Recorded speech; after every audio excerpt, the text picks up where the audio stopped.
At Wendell Middle School, we use Marzano's framework as our instructional model. Our model's main components are high expectations, relationships, rules and procedures, and engagement. And our subcomponents are direct instruction, practicing and deepening, knowledge application, and strategies. We focus on design thinking and the writing revolution to help us incorporate all of these components. This year, our main focus has been on rules and procedures. This helps us set the same expectations across the whole entire school. I teach 6th grade, and we are, I would say, very, very good at all making sure we have the same exact rules and procedures and expectations of our students. But as a school, as a whole, we all follow the same as well. And then this also will help us decrease behaviors. So any unwanted or disruptive behaviors with these rules and procedures in place, it does help us eliminate those some. We set predictable and clear structures and expectations of our kids. All of this together helps us set our students up for success because we are setting them to these high expectations and standards, and they have these rules and procedures that they're following.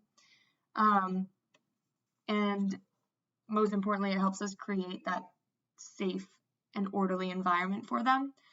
So organization and the layout of the classroom, demonstrating withitness, acknowledging adherence to the rules and procedures, and acknowledging the lack of adherence to the rules and procedures are all aspects that we use to help us create this environment. We set high expectations for our students, which helps us build those strong relationships with them. They will only listen to you and respect you if you're doing the same to them and if you're setting them up for success and building those relationships. So some strengths of our instructional model, and specifically with rules and procedures, is that it helps us keep our students safe. When they know what to do and what to expect and how to go through every day at school, we're creating that safe and orderly environment for them, so they're staying safe at school. And it just sets them up on a routine, so they know what to do every single day once they are introduced to the routine for the year, or for this few years that they're in the school. And then one weakness that I think is that there's not that much freedom, I would say, for them. They still do need all of these rules and procedures, and especially at such a young age. But there are times where I think back to when I was in school and there were some things that were a little less strict. So maybe just like a little more freedom for them would be nice sometimes.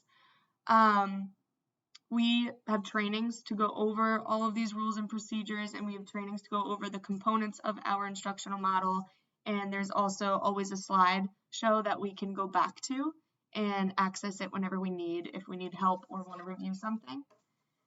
When planning for our school year and planning our lessons, we go over these expectations in the beginning of the year.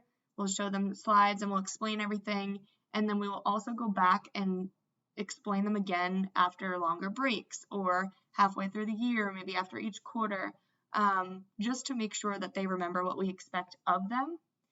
And we also model these things. So for instance, we have 2 stairwells. One is going up and one is going down, and they're on different sides of the school. So if you need to go upstairs, you have to use the up stairwell.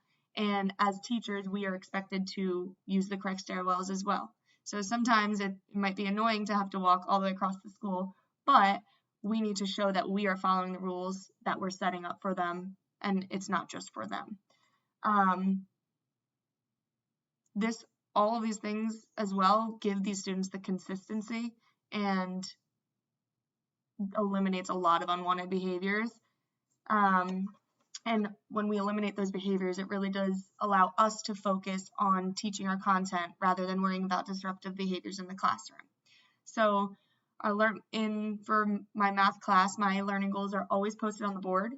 They're also in our slideshows for the day, but every morning I will rewrite the learning goal for the day on a big whiteboard. they know what they'll be learning about, and we discuss it at the beginning of class and touch on it throughout the class as well. It's also important that we give them examples and non-examples of what we want from them or what we're teaching or their expectations, so they can see specifically what we're expecting and what we don't expect. Some may not know.